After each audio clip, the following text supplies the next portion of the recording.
Hey, what's happening, barbecue brothers and sisters? It's Pete with Backdraft Barbecue coming at you live again.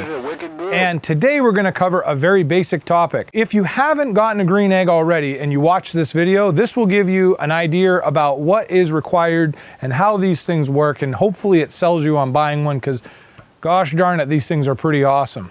If you have a big green egg, you just got it, you don't know where to start, this video is for you, because we're going to go through the basics on using a big green egg, starting a big green egg, relighting a big green egg, and all that type of stuff. If you're a veteran green egg user, you probably already know these tips, but if you find one thing in this video that you like or it really helped you, please chuck it down in the comment section and let me know it helped you. First things first, we put the egg away. We've got old coals in there. We got to do something about them. Check out what we do. An ash tool. All this is a tool with an L on it. All you do is take this tool and clean out the old ash. Let me show you how you do it. We open it right up and you can see the remnants of the last delicious meal we had, which I think was pizza. We're gonna take our ash tool and we're just gonna knock the ashes off the sides.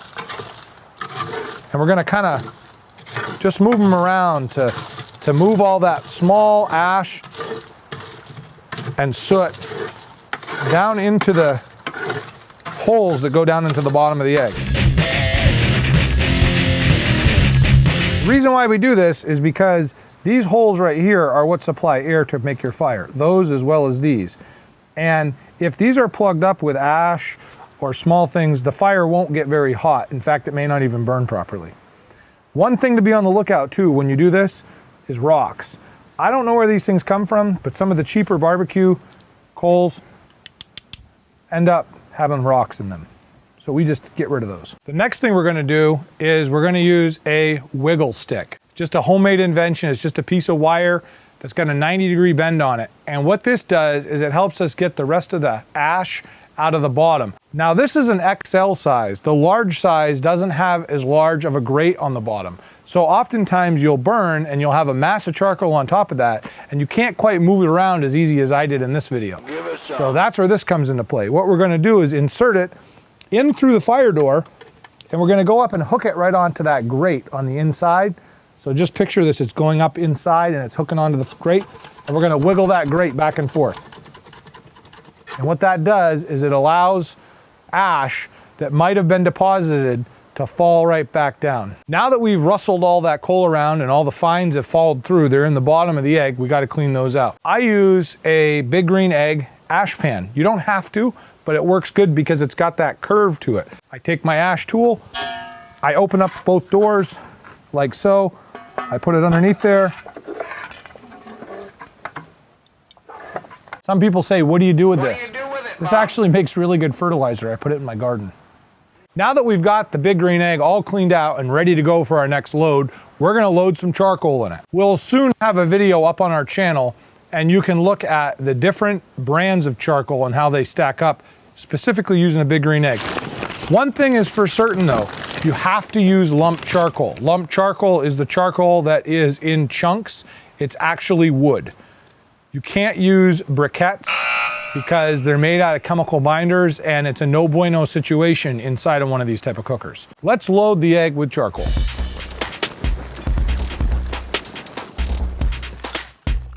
To cook properly on the egg, you want to make sure that you fill that up to at least the bottom of the top fire ring. Don't overfill it though, because if you're using a plate setter, that ceramic disc, it's going to touch it and it's going to cause a problem. Once I get it all laid out, I just kind of move it around and flatten it out so I got a nice even bed. I think we're ready now to start this egg. So how do you start an egg? Well, I have a video on how to start it specifically, but if you're watching this for the whole deal, I'll show you briefly. I use a weed burner.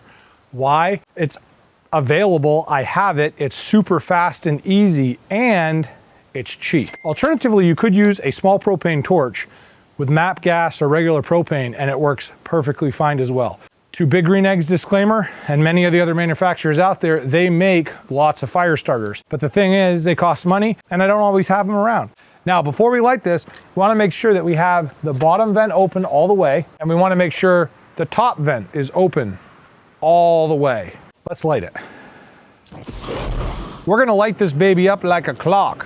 We're going to go 12 o'clock, 6 o'clock, 3 o'clock, and 9 o'clock.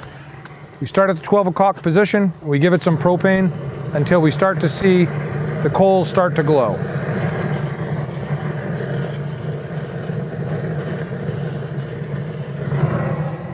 Then we go to 6 o'clock.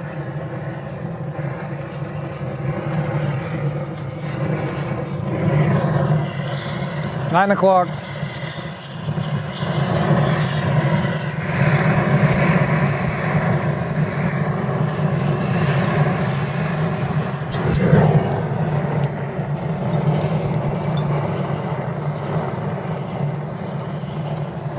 If you're doing a low and slow cook, you might only want to light this in one area, because if you get this too hot, you'll never hold that low temperature of like 200, 250. Not a problem today because we're cooking up some steaks. Like a glove, we got this lit and it's ready to go. Couple of things now that this egg is warming up that we want to be thinking about. First off, are you doing a low and slow cook?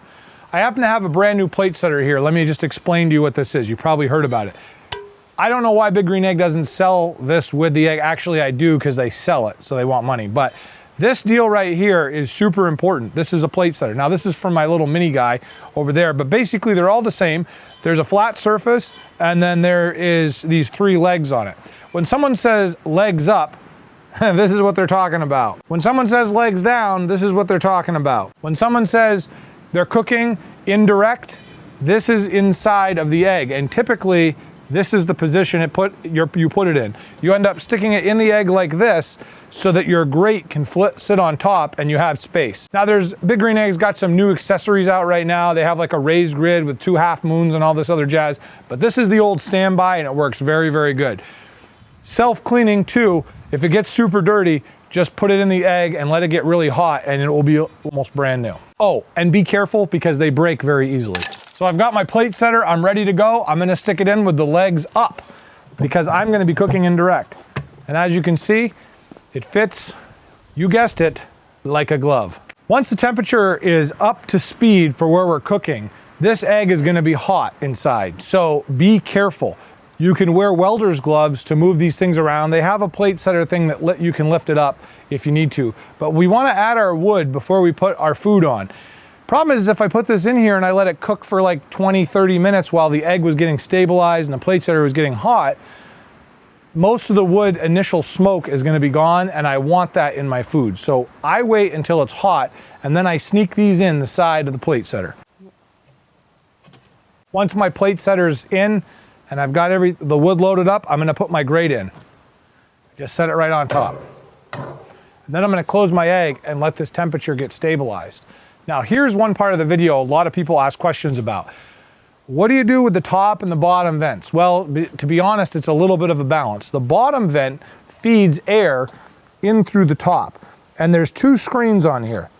All this stainless steel screen is a spark arrestor, so that sparks don't leave this and catch the forest on fire. This right here is your main air damper, controlling how much air actually goes in and out. If I were to tell you which position to be in, if you have this all the way open, you're talking like nuclear reactor situation. If you're doing low and slow, you just barely want to have that thing cracked open. And you want to be super duper careful when this is in the warm-up phase, because once the egg gets hot, it's very hard to get it back down to a low and slow temp. If you're cooking steaks, burgers, egg, right about position like that, you're gonna achieve about a 400-degree temp, which is what I'm shooting for today. Now with this egg, I have one of the new regulators on top, which I absolutely love these things. The more this is open, the more heat is going to escape and the more smoke is going to escape. And again, it's a little bit of a balance act between this and the bottom vent. For the purposes of this cook, and I'm aiming for about 400 degrees, I'm going to leave this open about an inch. And I'm going to watch the temperature gauge as my fire gets up to temperature so that I don't overshoot. It's not super critical, unless you're doing low and slow and you really only want this thing just a pinch open. Let me show you the traditional caps. So this is an old tested true friend of mine. She's been through a lot of cooks. Now there's a daisy wheel right here that opens and closes, as well as this adjustment as well.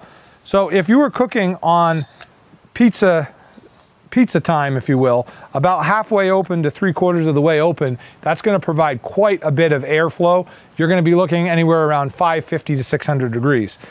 For a low and slow cook though, once the temperature has gotten up to where you want it, you're literally only going to be having this crack open maybe a hair on the daisy chain. And remember, this style cap has 1, 2, 3, 4, 5 openings. So every time you crack this open just a little bit, you're exponentially increasing the airflow.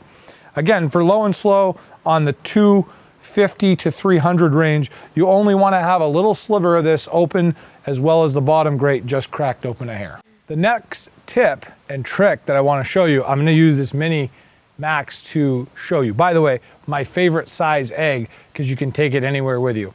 So you're done cooking, it's been a great deal. You want to shut everything down. Literally just take this off and be careful because it'll be hot. That's why they got the little cute little thing there. Take it off, open up your egg, stick it in, close it, and then cap it.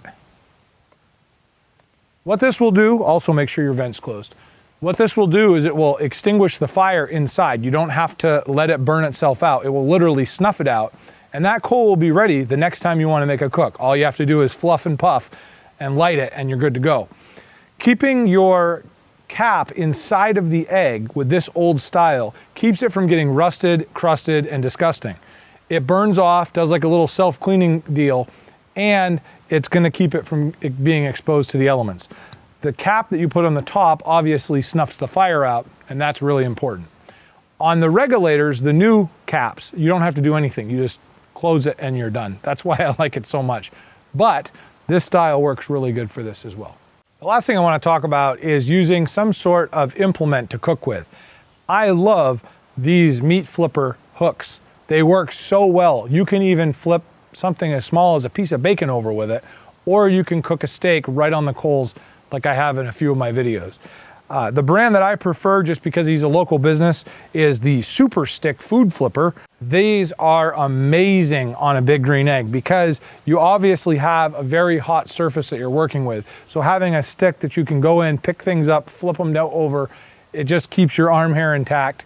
The final tip and trick that I want to let you guys know about, and this is another one that people ask me all the time about, is how do you clean the egg when you're done? It's an easy question to answer. All you do is let her rip. So just like a self-cleaning oven, if you open these babies up and let this get up to temperature up in the 600-700 degree range, it's going to cleanse everything inside of the egg and burn it off. In fact, your egg will be looking almost like it was brand new when you're done with the self-cleaning. Do you really need to do that? I don't know. If you're a clean freak, maybe. But if you're just cooking low and slow on these, it's only going to take a couple cooks to get that sheen of black goodness that we have on the inside of our egg, which shows that we're actually using what we bought, right? Well, I hope you enjoyed our tips and tricks video. I hope you learned something. Please leave me a comment below if there's a video you'd like to see. And if you don't mind, give me a subscribe and a thumbs up. It really helps me out. Until next time, stay safe.